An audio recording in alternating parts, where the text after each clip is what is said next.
ഇസ്ലാമിൽ രണ്ട് ആഘോഷങ്ങളാണുള്ളത്. മതപരമായ പാരമ്പര്യത്തോടും പരിവേഷത്തോടും പവിത്രതയോടും പ്രാധാന്യത്തോടും കൂടി ആഘോഷിക്കേണ്ടുന്ന രണ്ട് സന്ദർഭങ്ങളാണുള്ളത്.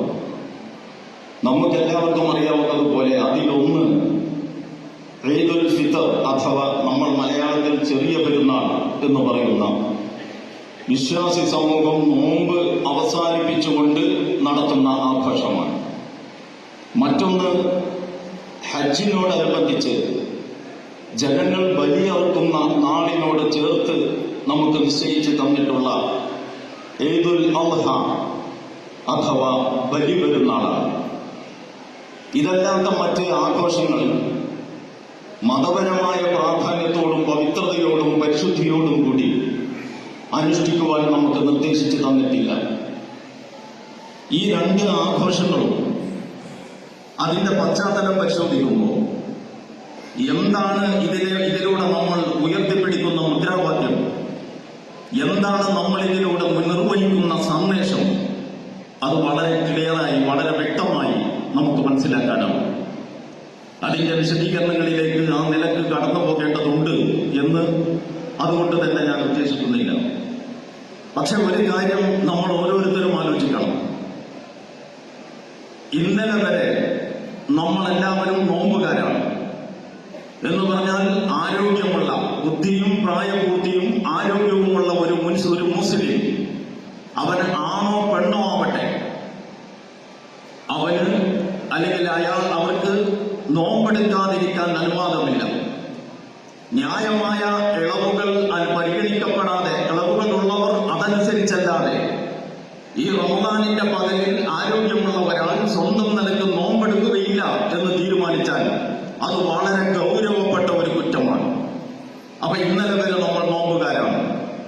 ഇന്ന് നമ്മുടെ കൂട്ടത്തിൽ ആരെങ്കിലും ഭക്തി തന്നെയാണ് പ്രധാനം എന്ന് തീരുമാനിച്ചുകൊണ്ട് ഇന്ന് നോമ്പെടുക്കാൻ തീരുമാനിച്ചാലോ അത് നിഷിദ്ധം അഥവാ ഹറാമാണ്. അപ്പൊ ഇന്നലെ വരെ നമ്മൾ നോമ്പെടുത്തു. ഇനി ആ നോമ്പിന്റെ സമയത്തെ കുറിച്ച് ചിന്തിച്ചു നോക്കൂ. രാവിലെ ഒരു നിശ്ചിത സമയം മുതൽ വൈകുന്നേരം ഒരു നിശ്ചിത സമയം വരെ അന്നപാനീയങ്ങൾ ഉപേക്ഷിക്കണം, വികാരങ്ങളെ നിയന്ത്രിക്കണം. ശരീരത്തിന്റെ എല്ലാ അവയവങ്ങളും അല്ലാഹുവിന്റെ വിധിവിലക്കുകൾക്ക് വിധേയമായി പരിപാലിച്ച് പരിരക്ഷിച്ച് നോക്കി നടത്തി മുന്നോട്ട് കൊണ്ടുപോകണം. ഇതാണ് നോമ്പ് എന്ന് പറയുന്നത്. അങ്ങനെ ഒരാൾ നോമ്പെടുത്ത് ഈ നല്ല ഉഷ്ണമുള്ള സമയത്ത് ഒരു ഉച്ച സമയമായപ്പോഴേക്ക് അയാൾക്ക് കലശലായ ദാഹം വന്നു. എന്നാൽ പിന്നെ ഇതെന്ത് നോമ്പ് എന്ന് കരുതി അയാൾ ആ നോമ്പ് വേണ്ടെന്ന് വെച്ച് വെള്ളം കുടിക്കുമോ? എന്ന് പറഞ്ഞാൽ അയാളുടെ യുദ്ധമാണോ അയാൾ നടപ്പിലാക്കുന്നത്? അപ്പോ ഒരു നോമ്പെടുക്കുന്ന ഒരാളുടെ ആ നോമ്പിനോടുള്ള സമീപനം നമ്മൾ മുമ്പിൽ വെച്ചുകൊണ്ട് ശാന്തമായി ചിന്തിച്ചാൽ നിങ്ങൾക്ക് 3 കാര്യങ്ങൾ കണ്ടെത്താൻ പറ്റും. ഒന്നാമതായിട്ട് നമ്മളോട് ഇപ്രകാരം ഒരു കൽപ്പന, ഒരു ഓർഡർ വന്നിരിക്കുകയാണ്. എന്താ ഓർഡർ? ഫമൻ ശഹീദ മിൻകും അശ്ശഹ്റ ഫല്യസും. ഈ മാസത്തിന് അഥവാ വിശുദ്ധ റമദാൻ ഖുർആൻ അവതരിച്ച ഈ മാസത്തിന് നിങ്ങളിൽ ആരാണോ സാക്ഷികളായിട്ടുള്ളത് അവരെല്ലാവരും നോമ്പെടുക്കട്ടെ. ഇങ്ങനെ ഒരു ഓർഡർ വന്നപ്പോ ഈ ചുട്ടുകൊള്ളുന്ന ചൂടത്ത് ഇങ്ങനെ അന്നപാനീയങ്ങൾ ഉപേക്ഷിക്കാൻ പറയാൻ താൻ ആര് എന്ന് റബ്ബിനോട് വെല്ലുവിളിക്കുകയോ ചോദിക്കുകയോ അല്ല നമ്മൾ ചെയ്തത്. പിന്നെയോ നമ്മളത് കേട്ടു, നമ്മളതനുസരിച്ചു. ഈ നിലപാടിനെ പറ്റിയാണ് ഞാൻ പറയുന്നത്. 3 കാര്യങ്ങൾ ഒരു നോമ്പുകാരൻ അംഗീകരിച്ചിട്ടുണ്ട്.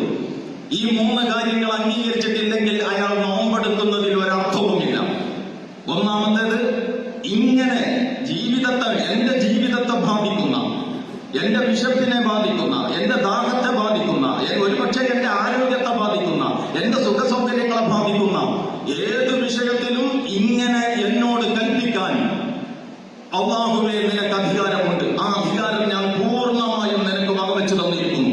ഇതാണ് നമ്മൾ അംഗീകരിച്ച ഒന്നാമത്തെ കാര്യം. രണ്ടാമത്തെ കാര്യം, റഹ്മാനായ റബ്ബേ നീ അങ്ങനെ ഒരു ഓർഡർ ഇട്ടാൽ ആ ഓർഡർ പിന്നെ ഞാൻ ഒരിക്കലും തന്നെ ലംഘിക്കുകയില്ല. ഞാൻ അതിന് വിധേയനാണ്, ഞാൻ അതനുസരിക്കാൻ സന്നദ്ധമാണ്.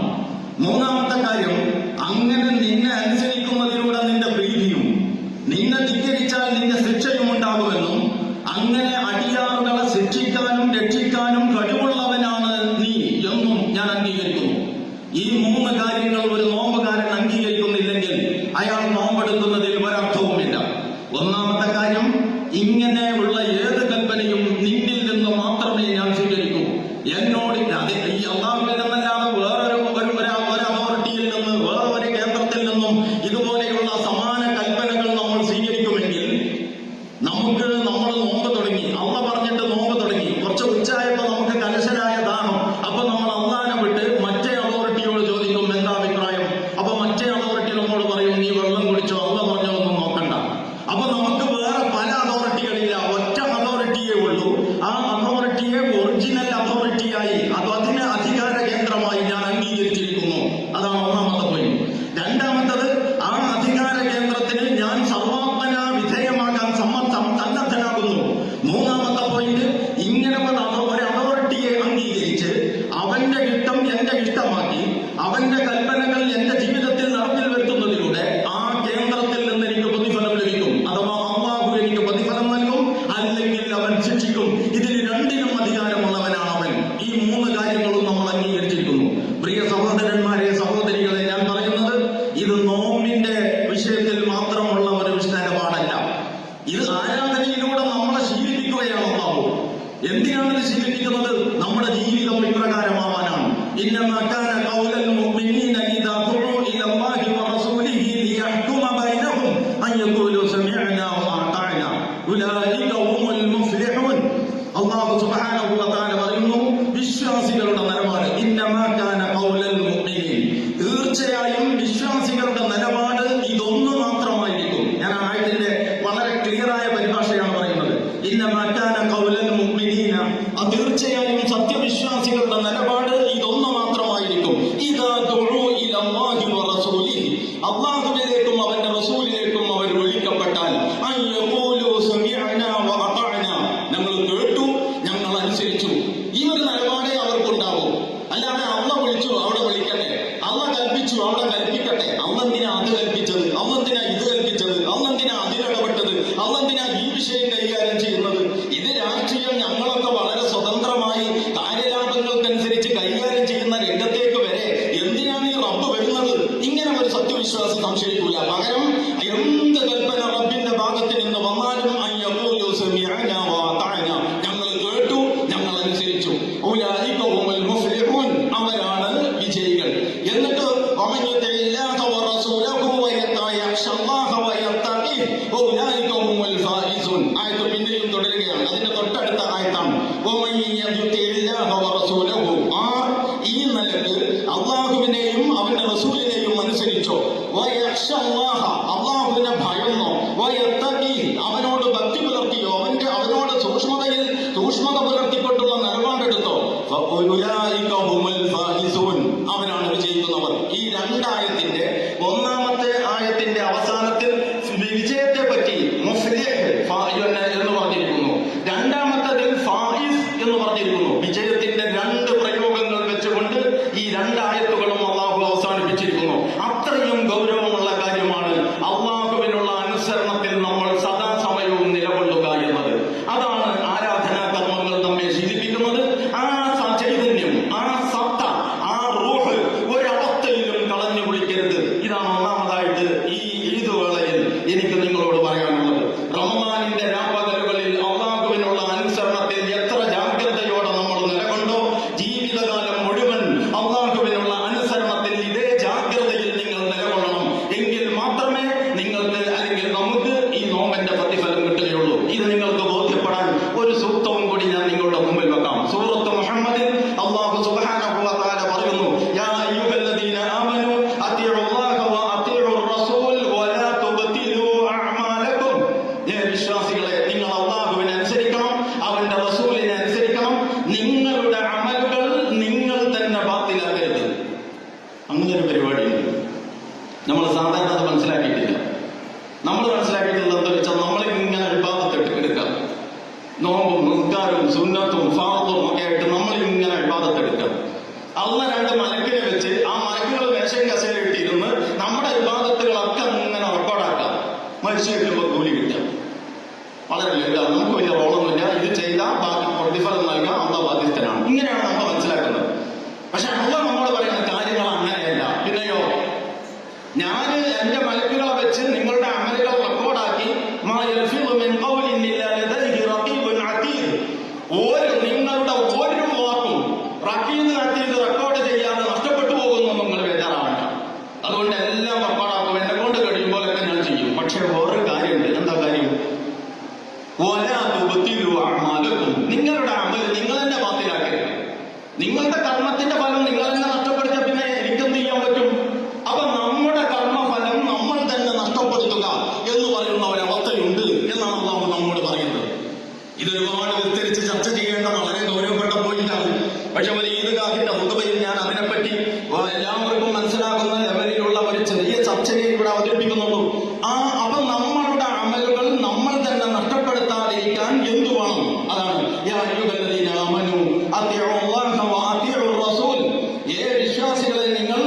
എന്ന പണി തുടങ്ങി എന്ന് നിങ്ങൾ തിരിച്ചറിയണം.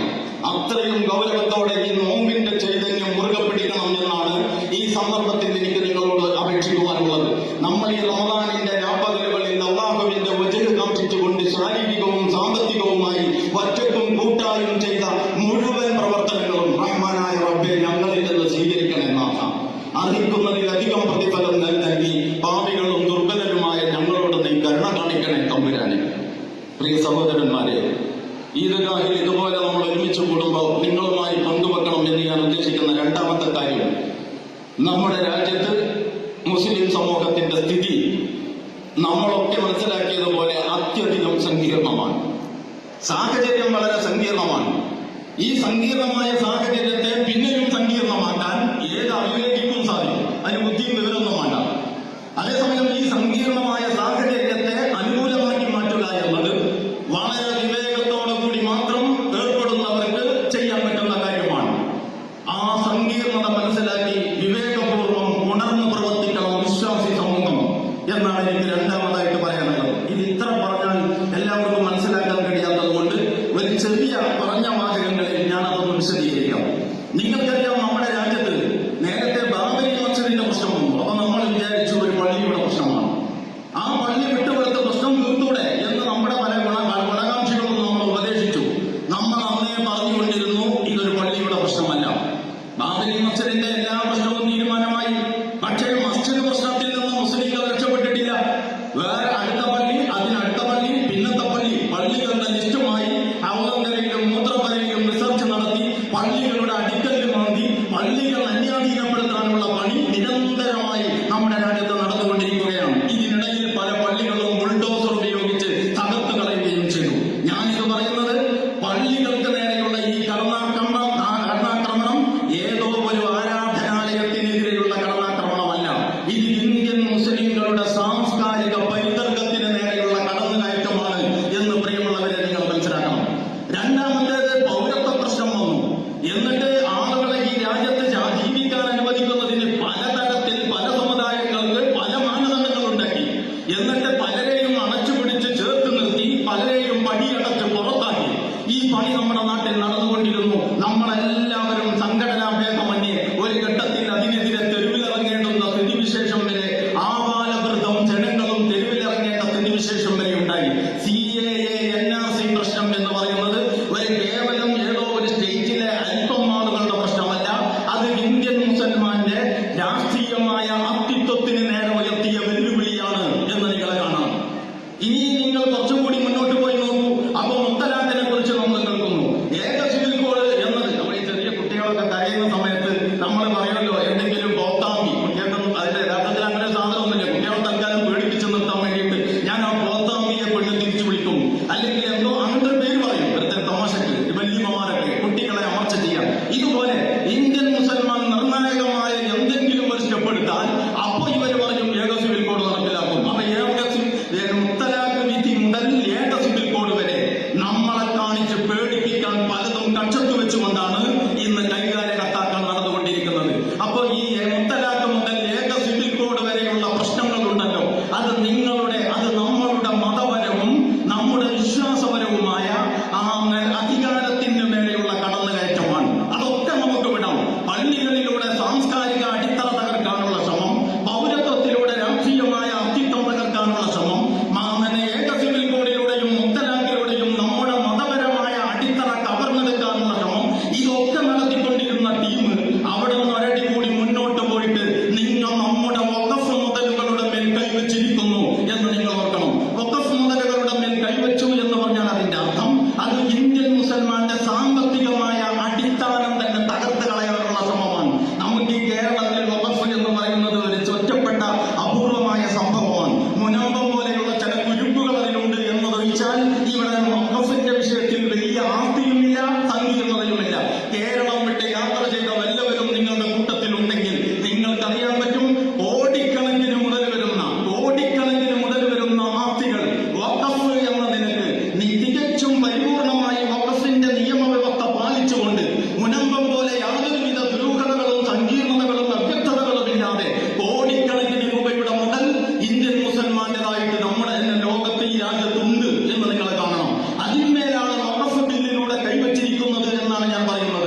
സാമ്പത്തികമായി ഇന്ത്യൻ മുസൽമാന്റെ അടിത്തറ അസ്ഥിരമാക്കാനുള്ള ഗൂഢശ്രമമാണ്.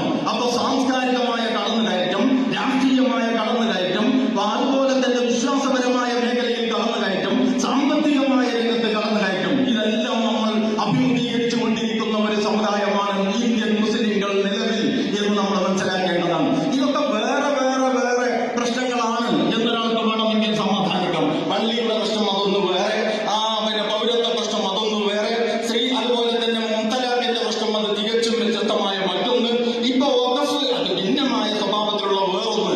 ഇങ്ങനെ ഒരു സാധുവിന് വേണമെങ്കിൽ കരുതാം.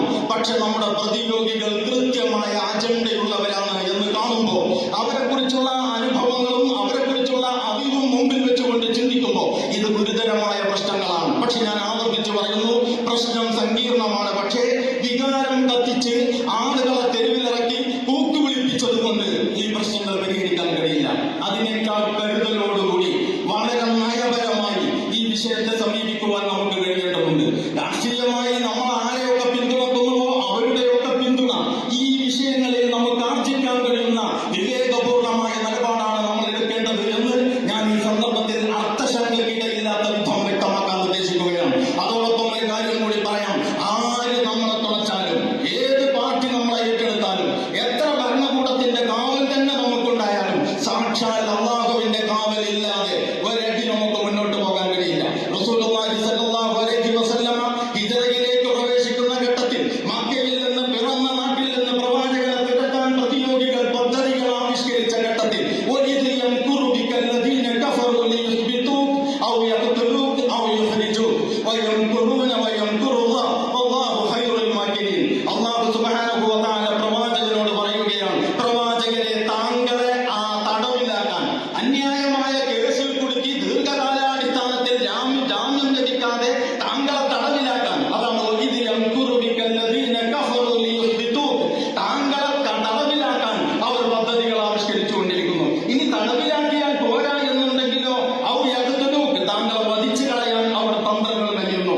ഈ വധിച്ചു കളയാൻ കഴിയുന്നില്ലെങ്കിലോ ഔ യുഖ്രിജൂക, താങ്കളെ നാട്ടിൽ നിന്ന് പുറത്താക്കാൻ അവർ ചരടുവലി നടത്തിക്കൊണ്ടിരിക്കുകയാണ്. വയംകുറൂന, തീർച്ചയായും താങ്കളുടെ ശത്രുക്കൾ വളരെ ബൃഹത്തായ പദ്ധതി തയ്യാറാക്കിയിരിക്കുന്നു. വയംകുറുല്ലാഹ്, അള്ളാഹുവിനും തന്ത്രങ്ങളുണ്ട് എന്ന് നിങ്ങൾ ഓർക്കണം. അല്ലാഹു ഖൈറുൽ മാകിരീൻ, ഏറ്റവും വലിയ തന്ത്രജ്ഞൻ അള്ളാഹുവാണ്. ഈ റബ്ബാണ് നമ്മുടെ റബ്ബ്. ഈ റബ്ബ് കൽപ്പിച്ചപ്പോഴാണ് നമ്മൾ നോമ്പെടുത്തത്, അവൻ കൽപ്പിച്ചപ്പോഴാണ് നമ്മൾ നോമ്പ് വിട്ടത്, അവൻ വിളിക്കുമ്പോഴാണ് നമ്മൾ നമസ്കരിക്കുന്നത്, അവന്റെ വിളിക്ക് കേട്ടാണ് നമ്മൾ ലബ്ബൈക പറഞ്ഞു പോണത്. ആ ഒരു റബ്ബിൽ വിശ്വസിച്ച് അവനെ തവക്കുൽ ചെയ്ത് അവനിൽ ഈമാൻ കൊണ്ട് ഇസ്തഈനു ബിസ്സബ്രി വസ്സലാ, ഈമാനിന്റെ അടിസ്ഥാനത്തിൽ പ്രാർത്ഥന കൊണ്ടും സബ്ർ കൊണ്ടും പൊരുതാൻ നമുക്ക് കഴിയുമെങ്കിൽ അള്ളാഹു കൂടെ ഉണ്ടാകും. പ്രാർത്ഥന കൊണ്ടും സബ്റും കൊണ്ടും വേറെ ഒരു പരിഹാരവും ശാശ്വതമായ പരിഹാരമല്ല. മുസ്ലിം ഉമ്മത്തിന്റെ ജീവിതത്തിൽ എവിടെയൊക്കെ സ്ഖലിതങ്ങൾ വന്നോ, എവിടെയൊക്കെ വ്യതിചലനങ്ങൾ സംഭവിച്ചോ, എവിടെയൊക്കെ വീഴ്ചകൾ വന്നോ, അടിസ്ഥാനങ്ങളിലേക്ക് തിരിച്ചു പോകാൻ നമുക്ക് കഴിയുമോ നമ്മൾ കരുത്തുള്ളവരാകും. അപ്പൊ ഇത്രയും വലിയ ഒരുപാട് സാംസ്കാരികമായ പ്രതിസന്ധി, രാഷ്ട്രീയമായ പ്രതിസന്ധി, മതപരമായ പ്രതിസന്ധി, സാമ്പത്തികമായ പ്രതിസന്ധി, ഇത് മുഴുവനും സൃഷ്ടിച്ച പ്രതിയോഗികളോടൊപ്പം നിസ്കാരവും സബ്റും ആണോ നിങ്ങളുടെ പരിഹാരം എന്നിതിനെ കൊച്ചാകുന്നവർ ഒരു ഘട്ടത്തിലും നമ്മളെ രക്ഷപ്പെടരുത് എന്ന് ആഗ്രഹിക്കുന്നവരാണ്. അവര് നമ്മളെ വികാരം കൊള്ളിക്കാൻ, അങ്ങനെ നമ്മളെ ക്രിമിനലുകളാണ് എന്ന് മുദ്ര കൊത്തുന്നവർക്ക് തെളിവുണ്ടാക്കാൻ ന്യായങ്ങൾ മെനയുകയാണെങ്കിൽ അത് തിരിച്ചറിയാൻ നമുക്കാവണം. അതേസമയം നമ്മുടെ ആവശ്യങ്ങൾ, മാന്യമായ നമ്മുടെ ആവശ്യങ്ങൾ, ന്യായമായ നമ്മുടെ ആവശ്യങ്ങൾ, ജനാധിപത്യപരമായ ഭാഷയിൽ മതനിരപേക്ഷതയുടെ ചട്ടക്കൂടിന് ഒട്ടും തന്നെ കോട്ടം തട്ടിക്കാതെ തന്നെ നമുക്ക് ഉന്നയിക്കാവുന്ന രീതിയിൽ ഉന്നയിക്കാനുള്ള ധൈര്യം മുസ്ലിംകൾ കാണിച്ചില്ലെങ്കിൽ അവരുടെ മൗനത്തിന് വലിയ വില അവർ ഭാവിയിൽ കൊടുക്കേണ്ടി വരും. അതുകൊണ്ട് ഞാൻ പറയുന്നു, ന്യായമായ പ്രതികരണങ്ങളും പ്രതിഷേധങ്ങളും നടക്കണം. അതേസമയം റബ്ബിലേക്ക് മടങ്ങുകയും ആ റബ്ബിന്റെ കൽപ്പന അവനെ രക്ഷകനായി സ്വീകരിച്ചുകൊണ്ട് അവനിൽ തവക്കുൽ ചെയ്തുകൊണ്ട് മുന്നോട്ട് പോകാൻ നമുക്ക് സാധിക്കേണ്ടതുണ്ട്. ഇതാണ് രണ്ടാമത്തെ കാര്യം. ഇതിനും ഒരുപാട് വിശദാംശങ്ങളുണ്ട്, അതിലേക്ക് പോകേണ്ട കാര്യം ഇപ്പോൾ നമുക്കില്ല. അള്ളാഹു നമ്മെ അനുഗ്രഹിക്കുമാറാവട്ടെ. ഈ സംസാരത്തിന്റെ അവസാന ഭാഗത്ത് മൂന്നാമതൊരു കാര്യവും കൂടി പറയാൻ ഞാൻ ഉദ്ദേശിക്കുന്നു. അതെന്താണെന്ന് ചോദിച്ചാൽ, ഇന്നത്തെ നമ്മുടെ ഓരോ വീട്ടിലും രക്ഷിതാക്കൾ അസ്വസ്ഥരാണ്. ഇന്നത്തെ നമ്മുടെ ഓരോ വീട്ടിലും രക്ഷിതാക്കൾ മുസ്ലിം കുടുംബങ്ങളിൽ മാത്രമല്ല എല്ലാ കുടുംബങ്ങളിലും ആരുടെ കയ്യാലെ എപ്പോഴാണ് തന്റെ തലക്ക് നേരെ ചെമ്മട്ടി വരിക, ചുറ്റിക വീഴുക എന്ന് ഒരാൾക്കും പ്രവചിക്കാൻ കഴിയാത്ത സ്ഥിതിവിശേഷമാണ്. നമ്മുടെ വളരുന്ന തലമുറയെ മാത്രം ആക്ഷേപിച്ച് രക്ഷപ്പെടാൻ പറ്റുന്നതല്ല ഇത് പ്രശ്നം. കുട്ടികൾ വഴിപിഴച്ചതിന്റെ കാരണം എന്ത് എന്നതിനെ സംബന്ധിച്ച് പലതരത്തിലുള്ള ചർച്ചകളുണ്ട്. ഞാൻ ആ ചർച്ചകളുടെ വിശദാംശങ്ങളിലേക്ക് ഇപ്പോ ഈ നേരത്തെ പോകുന്നില്ല. പക്ഷെ ഒരു കാര്യം വളരെ ക്ലിയർ ആയിട്ട് ഞാൻ പറയാൻ ഉദ്ദേശിക്കുന്നു. ഈ പാപത്തിൽ ഒരുപാട് പങ്കുകാരുണ്ട്. ഇതിലെ ഒന്നാം പ്രതി എന്റെ ഉറച്ചാഭിപ്രായത്തിൽ അതത് കാലത്തെ ഭരണകൂടങ്ങളാണ്. അവർ ആളുകളെ മദ്യത്തിൽ നിന്നും ആസക്തിയിൽ നിന്നും പറകോട്ട് വലിക്കാനല്ല, കുറേശ്ശെ നുണയിച്ച് കൂടെ കൊണ്ട് നടത്താനാണ് ശ്രമിച്ചിട്ടുള്ളത്. മദ്യം കുറേശ്ശെ നുണയിക്കുമ്പോൾ ആസക്തികളുടെ പൊതുവായ സ്വഭാവം ആസക്തിയുടെ വഴിയെ പോകുന്തോറും ആസക്തി വളരും എന്നതാണ്. ആസക്തിയുടെ വഴിയെ പോയാൽ നിങ്ങൾ പുകവലിക്കുന്നവരാണോ, നിങ്ങൾ കൊടിവലിക്കുന്നവരാണോ, നിങ്ങൾ വെറ്റില മുറുക്കുന്നവരാണോ, ഇതൊന്നും പ്രകടമായ ഹറാമായതല്ല. എന്റെ അഭിപ്രായമുള്ള വിഷയമാണ്. ഞാനിപ്പോ ഹറാമാണെന്ന ലിസ്റ്റിലല്ല എഴുതിയിട്ടുള്ളത്, നല്ലതല്ലാത്ത എന്ന അടിസ്ഥാനത്തിലാണ്. അങ്ങനത്തെ ശീലങ്ങൾ നിങ്ങൾക്കുണ്ടെങ്കിൽ അതിൽ ഒരു വീടിയാണ് ആദ്യം വലിച്ചതെങ്കിൽ അത് 2, 3 വീടിന്ന് ഞാൻ പ്രയോഗിച്ചത് സിഗരറ്റ് ഉൾപ്പെടെ എല്ലാ ടൈപ്പ് എല്ലാത്തിനെയും കൂടി ഉദ്ദേശിച്ചിട്ടാണ്. അപ്പോ ഒന്നാണെങ്കിൽ പിന്നെ അതിങ്ങനെ വളരും, അത് സ്മോക്ക് ചെയ്യുന്നതായിട്ട് നിങ്ങളെ മാറ്റും. അങ്ങനെ സംഭവിക്കും. ഇത് ആസക്തികളുടെ പിന്നാലെ പോയാലുള്ള അവസ്ഥയാണ്. ഈ ആസക്തിക്കെതിരെയാണ് നമ്മൾ നോമ്പ് കാലത്ത് പൊരുത്തിയത്. അതുകൊണ്ട് ഞാൻ പറയുന്നത് ഗവൺമെന്റ് ജനങ്ങളുടെ ആസക്തിയെയാണ് വിറ്റുകാശാക്കിയത്.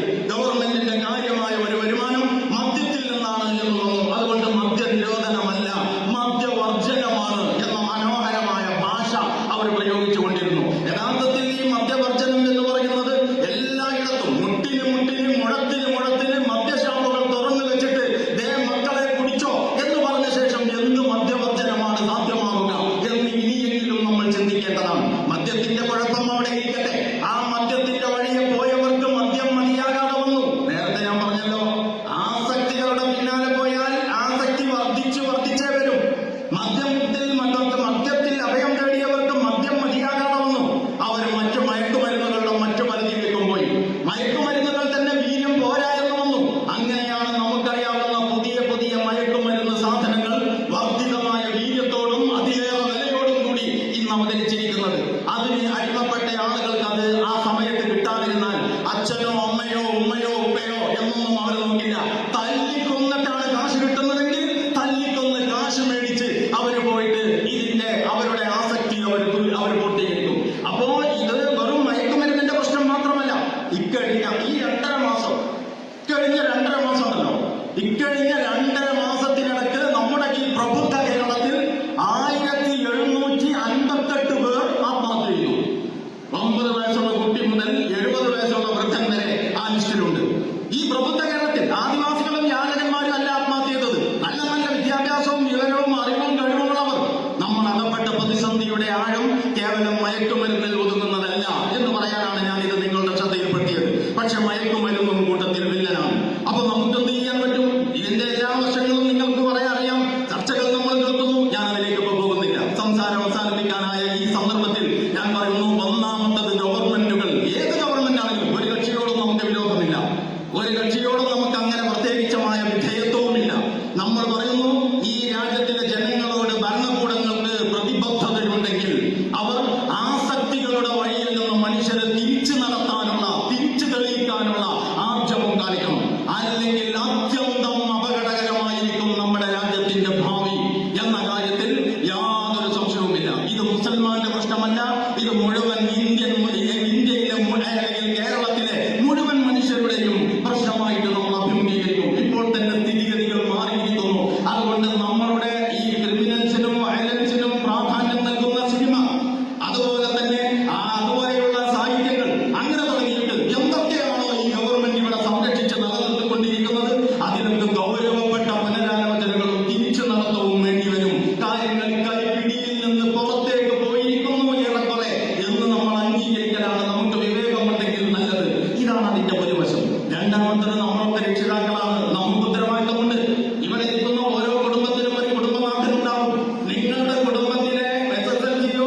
മറുപടിയില്ല. ഞാൻ ആവർത്തിച്ചു പറയുന്നു, നിങ്ങളുടെ കുടുംബത്തെ നിങ്ങൾ നരകത്തിൽ നിന്ന് കാക്കണം. നിങ്ങളെ മാത്രം കാത്താൽ പോരാ. നിങ്ങളെ തടി മാത്രം കാത്തിട്ട് നിങ്ങൾ അങ്ങ് ചെന്നാൽ നിങ്ങളെ ചവിട്ടി താഴ്ത്താൻ അവിടെ നിങ്ങളുടെ മക്കളിൽ എതിർ ചെയ്തിട്ടുണ്ടാവും. അപ്പൊ പറയുന്നത് സമയം ചുരുക്കാൻ വേണ്ടിയിട്ട് ഞാൻ അതിലേക്ക് കിടക്കാതിരിക്കുകയാണ്. അപ്പൊ ഇത് ഗൗരവപ്പെട്ട വിഷയമാണ്. മയക്കുമരുന്നിനെതിരെ നമ്മൾ യോജിച്ച പ്രക്ഷോഭം നടത്തണം. ഈദ്ഗാഹിനോടനുബന്ധിച്ച്, ഈ പെരുന്നാളിനോടനുബന്ധിച്ച് ഇതുപോലെയുള്ള വിഷയങ്ങളിൽ പല സംഘടനകളും പല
أنت ربها ووليها ومولاها يا أرحم الراحمين. اللهم إنا نسألك حبك وحب من يحبك وكل عمل يقربنا إلى حبك. اللهم انصر إخواننا في غزة، اللهم انصر إخواننا في فلسطين، اللهم انصرهم ولا تنصر عليهم، اللهم كن معهم ولا تكن عليهم، اللهم انصرهم وخذ من بغى عليهم. إلهنا قد ضاقت الأرض واشتد القرب في فلسطين، اللهم إنهم مظلومون فانصرهم، وهم الضعفاء فاقوهم، وهم الفقراء فاغنهم يا قهار يا جبار. إلهنا إنا نسألك بأنك أنت الله لا إله إلا أنت، لا حول ولا قوة إلا بك. اللهم انصرهم ولا تنصر عليهم. اللهم ربنا هب لنا من أزواجنا وذرياتنا قرة أعين واجعلنا للمتقين إماما. ربنا تقبل منا إنك أنت السميع العليم وتب علينا إنك أنت التواب الرحيم واغفر لنا يا